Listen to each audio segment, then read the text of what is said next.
Barsiso al-Abid, yang berarti sang ahli ibadah. Begitulah orang-orang memberi gelar kepadanya. Predikat itu disematkan karena ia memang orang yang sangat tekun beribadah. Bahkan sampai-sampai malaikat pun terkagum atas ibadahnya. Barsiso merupakan seorang guru spiritual yang ulung.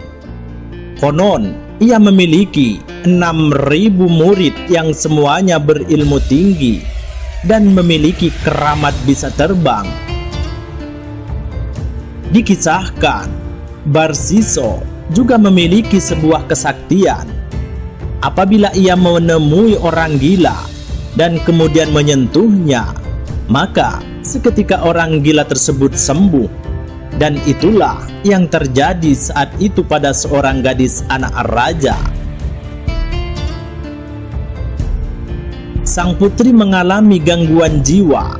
Atas perintah sang raja, diutuslah pasukan kerajaan untuk membawa sang putri ke tempat Barsiso di tengah hutan agar ia memperoleh perawatan rehabilitasi dengan harapan agar menemui kesembuhan. Berangkatlah para pasukan dengan membawa putri raja yang sedang sakit jiwa.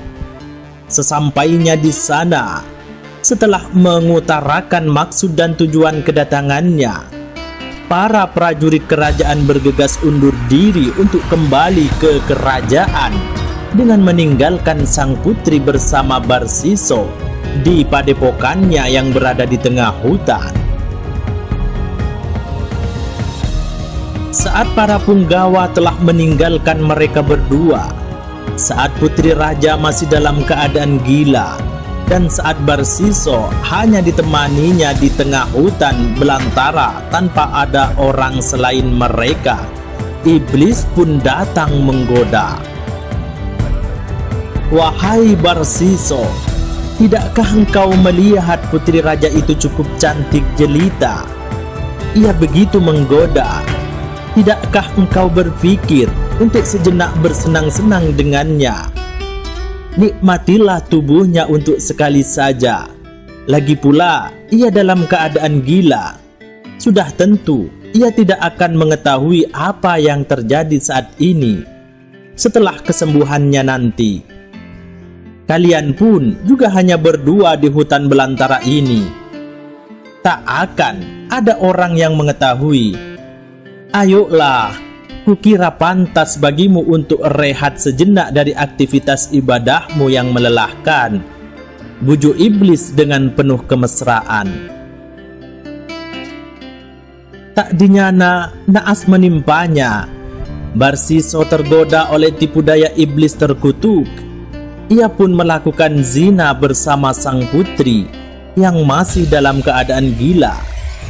Namun baru saja melampiaskan nafsu birahinya, iblis kembali merasuk berbisik menggoda ke dalam relung hati Barsiso. Duhai, celakalah engkau wahai Barsiso. Cepat atau lambat, perbuatan kejimu terhadap sang putri akan diketahui.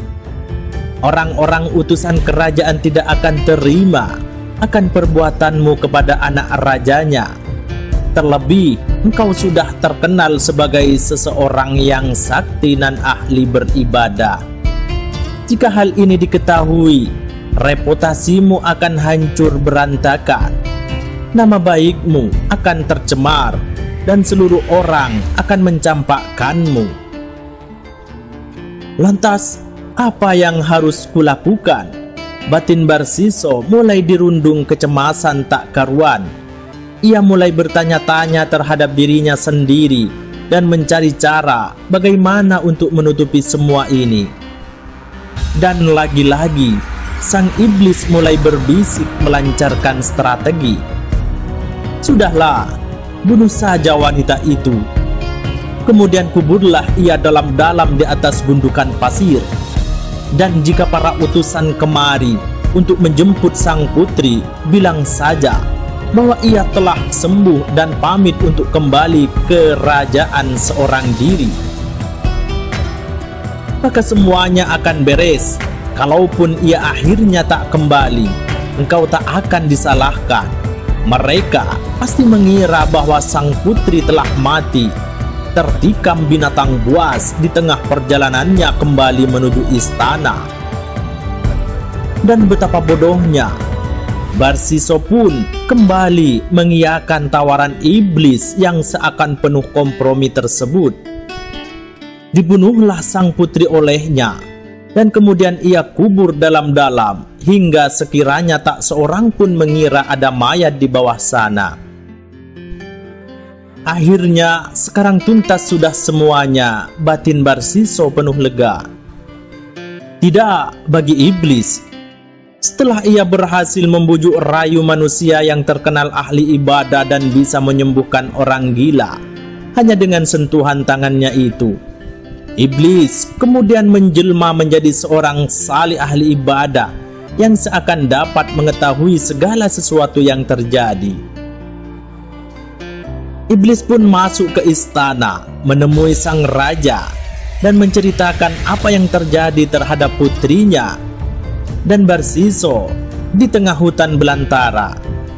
Seketika sang raja mengirim utusan untuk menangkap Barsiso, dan tanpa ampun akhirnya Barsiso dihukum salib oleh sang raja. Sungguh, kini Barsiso sudah tak mampu melakukan apa-apa. Di tengah kelemahan Barsiso ini, dengan licik sang iblis kembali memanfaatkan keadaan untuk menjerumuskan lebih dalam ke lembah kekufuran. Iblis pun berkata kepada Barsiso dengan penuh rasa iba, "Duhai, alangkah malangnya nasibmu Barsiso. Engkau sekarang terhukum salib oleh sang raja. Namun janganlah kau hiraukan. Sebentar lagi penderitaanmu akan berakhir. Aku akan menolongmu. Tapi ada satu syarat yang harus kau penuhi." "Apa itu?" "Sungguh akan kulakukan asal engkau menyelamatkan," tanya Barsiso kegirangan. "Sembahlah aku," kata sang iblis. "Bagaimana aku dapat menyembahmu jika tubuhku tersalib oleh kayu?" kata Barsiso di tengah kondisinya yang semakin layu. "Cukuplah bagimu Barsiso untuk isyarat saja, entah itu dengan anggukan atau sekedar kedipan mata sebagai ganti sujudmu kepadaku." Dengan sisa-sisa tenaga, Barsiso yang mulai melemah pun akhirnya melakukan apa yang diperintah oleh iblis. Sayang, seketika itu juga Barsiso mati dan iblis pun tak menyelamatkannya, sedangkan ia telah mati dalam keadaan kufur terhadap Allah Subhanahu wa ta'ala.